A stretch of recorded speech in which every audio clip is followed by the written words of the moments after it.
আসসালামু আলাইকুম। Channel I কৃষি সংবাদে আমন্ত্রণ জানাচ্ছি আমি প্রিয়াঙ্কা। এখনকার সংবাদ আয়োজন একই সঙ্গে চ্যানেল আই এর ইউটিউব চ্যানেলে এবং চ্যানেল আই এর ওটিটি প্ল্যাটফর্ম আই স্ক্রিনে লাইভ স্ট্রিম হচ্ছে। যাচ্ছে বিস্তারিত সংবাদে।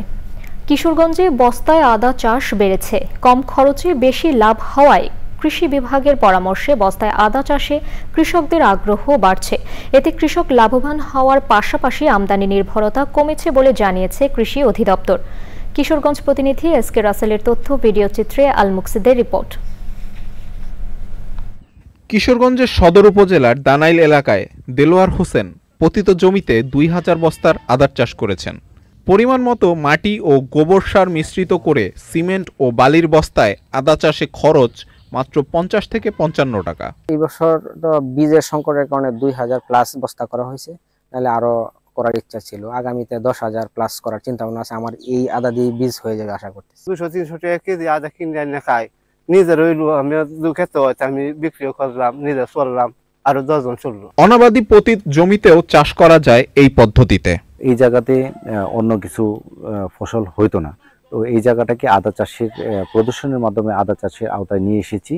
তো এটা দেখে অত্র এলাকার কৃষক যারা আছে তারা আগ্রহী হচ্ছে। বস্তায় আদা চাষের রোগবালাই নেই বললেই চলে। প্রয়োজনে আক্রান্ত গাছ সরিয়ে নিলে অন্য গাছ আক্রান্ত হওয়ার সম্ভাবনা থাকে না। আমরা এই বছর কিশোরগঞ্জ জেলায় প্রায় 1.5 লক্ষ বস্তায় আদা চাষ করেছি।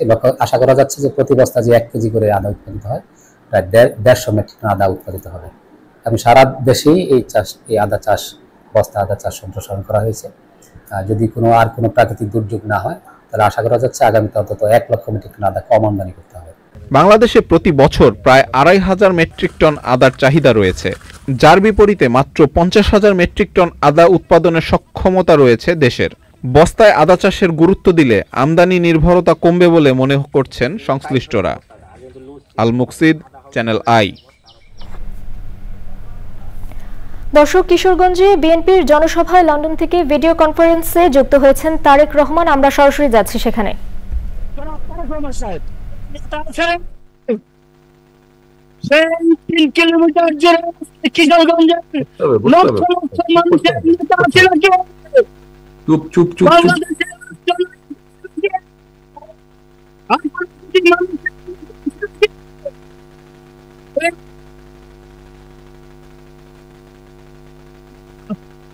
বিসমিল্লাহির রহমানির রহিম। বিসমিল্লাহির রহমানির রহিম। চুপ করতে হবে, চুপ করতে হবে, স্থির হতে হবে, শান্ত হতে হবে, ধীর হতে হবে।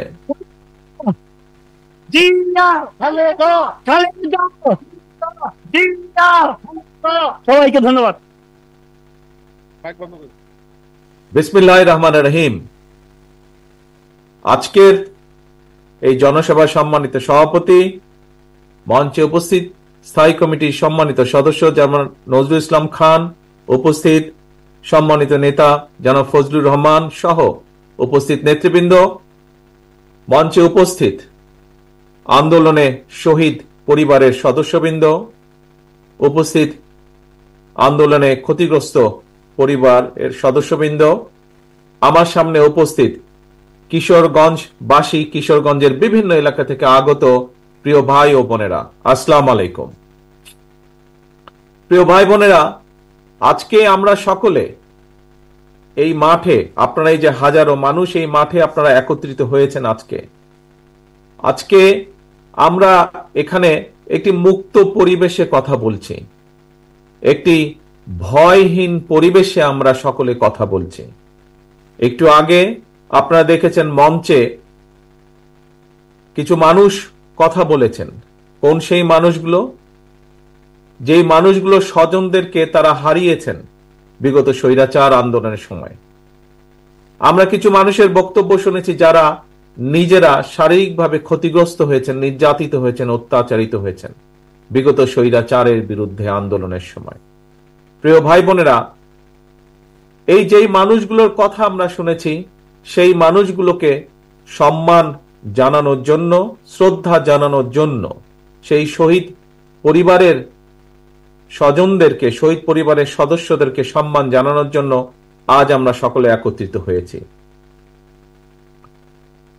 এই যেই ভয়হীন পরিবেশে আজ আমরা এখানে আলাপ করছি, কথা বলছি, একত্রিত হয়েছি, সমবেত হয়েছি, এই শঙ্কামুক্ত পরিবেশে যে আমরা আজ একত্রিত হয়েছি, এই সময়টার জন্য বিগত 17 বছর এই দেশের মানুষকে অপেক্ষা করতে হয়েছে।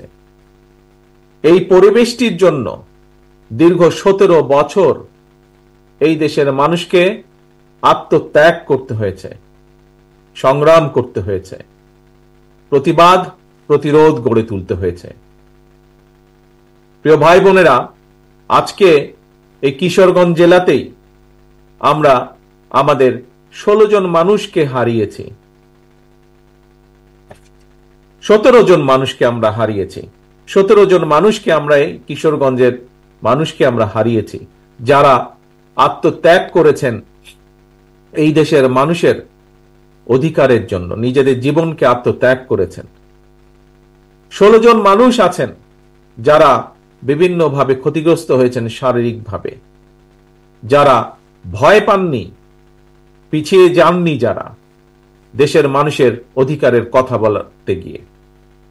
প্রিয় ভাই বোনেরা, সারা বাংলাদেশে এরকম হাজারো মানুষ আছে, হাজারো শহীদ পরিবার আছে, যারা হাজারো শহীদ আছে, যারা আত্মত্যাগ করেছেন বিগত 17 বছরে। বিশেষ করে গত জুলাই আগস্ট মাসেই হাজারো হাজারো মানুষ আছে যাদেরকে হত্যা করা হয়েছে শুধু ঢাকা শহরেই। এর বাইরে বহু মানুষ যারা বিভিন্নভাবে ক্ষতিগ্রস্ত হয়েছেন। বিএনপি সহ, বিএনপিরই শুধু 50 লক্ষ 60 লক্ষের মতন নেতা কর্মী যারা বিগত স্বৈরাচারের সময় বিভিন্নভাবে নির্যাতিত হয়েছেন, অত্যাচারিত হয়েছেন। বিএনপির বাইরেও বহু আরো রাজনৈতিক দল আছে যাদের সদস্যরা একইভাবে বিএনপির নেতা কর্মীদের মতন অত্যাচারিত হয়েছে, নির্যাতিত হয়েছে। প্রিয় ভাই বোনেরা, এই যে এত মানুষ শহীদ হয়েছেন, এত মানুষ আত্মত্যাগ করেছেন, এত মানুষ নির্যাতিত হয়েছেন, কেন এই মানুষগুলো আত্মত্যাগ করলেন, নির্যাতিত হলেন? কারণ একটাই, এই মানুষগুলো বাংলাদেশের মানুষের, সাধারণ মানুষের রাজনৈতিক অধিকার নিশ্চিত করতে চেয়েছিল। আমরা যে আজকে মুক্ত পরিবেশে কথা বলছি, এইরকম একটি মুক্ত পরিবেশের নিশ্চয়তা নিশ্চিত করতে চেয়েছিল এই মানুষগুলো। কিন্তু আমরা দেখেছি স্বৈরাচার দাবিয়ে রাখতে চেয়েছিল এই বাংলাদেশের মানুষকে। প্রিয় ভাই বোনেরা, এই বাংলাদেশের মানুষ দেখিয়ে দিয়েছে যে তারা গুলির সামনে নিজেদের বুক পেতে দিতে রাজি। তারপরেও বাংলাদেশের মানুষ স্বৈরাচারকে মেনে নিতে রাজি না, এবং সেই জন্যই হাজারো মানুষের আত্মত্যাগের বিনিময় আজ আমরা এই বাংলাদেশকে পেয়েছি। 71 সালে যেমন লক্ষ শহীদের আত্মত্যাগের বিনিময় এই দেশ স্বাধীন হয়েছিল, আবারও 2024 সালের আগস্ট মাসে আমরা এই দেশের স্বাধীনতা, সার্বভৌমত্ব এবং মানুষের অধিকার নিশ্চিত করে স্বৈরাচারকে বিদায় করতে সক্ষম হয়েছি জনগণের সংগ্রামের মাধ্যমে, জন অভ্যুত্থানের মাধ্যমে। প্রিয় ভাই বোনেরা, এই যে এই আত্মত্যাগ, এই যে এই বিসর্জন, এটিকে আমাদের ধরে রাখতে হবে, এর মূল্য আমাদেরকে দিতে হবে। আজকে সমগ্র বাংলাদেশের মানুষ একটি নতুন প্রত্যাশা নিয়ে সামনের দিকে তাকিয়ে আছে, ভবিষ্যতের দিকে তাকিয়ে আছে। অর্থাৎ বাংলাদেশের মানুষ যেই প্রত্যাশা নিয়ে সেই বিগত পতিত স্বৈরাচারের বিরুদ্ধে আন্দোলন করেছিল, সেই প্রত্যাশার প্রতিফলন ঘটাতে হবে। 1971 সালে যেভাবে মুক্তিযোদ্ধারা নিজেদের জীবন বিসর্জন দিয়েছিলেন, এটি সাম্যের বাংলাদেশ তৈরির জন্য, একটি মানবিক বাংলাদেশ তৈরির জন্য, যেই বাংলাদেশে মানুষ মুক্তভাবে কথা বলতে পারবে, যে বাংলাদেশে মানুষ তারা তাদের নিজেদের রাজনৈতিক অধিকার প্রয়োগ করতে পারবে, যে বাংলাদেশে মানুষ অর্থনৈতিকভাবে মুক্তি অর্জন করতে পারবে, সেই বাংলাদেশকে আমাদের গড়ে তুলতে হবে। প্রিয় ভাই বোনেরা, আজ স্বৈরাচারের পতন হয়েছে। স্বৈরাচারের পতন হবার পরেও স্বৈরাচারের কিছু প্রেতাত্মারা কিন্তু এখনো দেশে রয়ে গিয়েছে। আমরা বারে বারে বলেছি, আমরা বারে বারে বলছি, আবারও বলেছি, আবারও বলতে চাই যে আজকে লাখো জনতার আত্মত্যাগের বিনিময় যে অন্তর্বর্তীকালীন সরকার প্রতিষ্ঠিত হয়েছে,